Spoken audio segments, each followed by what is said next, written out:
আমরা যদি কেউ না ভাবি আখেরাত কার জন্য, এই কোরআন তাহলে কার জন্য নাজিল হলো বাবা?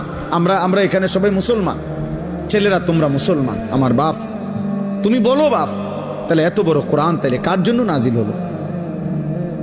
আমাদের নবী সাল্লাল্লাহু আলাইহি সাল্লামের 23 বছরের চোখের পানি কার জন্য তাইলে? তিনি কার জন্য তায়েফের রক্ত বহাইলেন? কেন তিনি পেটে 2টা পাথর বাঁধলেন ক্ষুধার কষ্টে? উহুদের যুদ্ধে তিনি দান শহীদ করলেন কেন বাপ?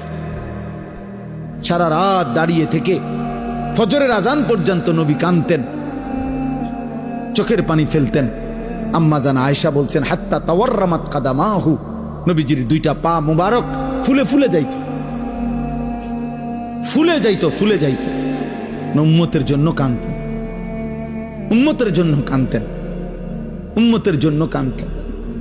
আজ সেই উম্মত এক ওয়াক্ত নামাজ পড়ে না। আহ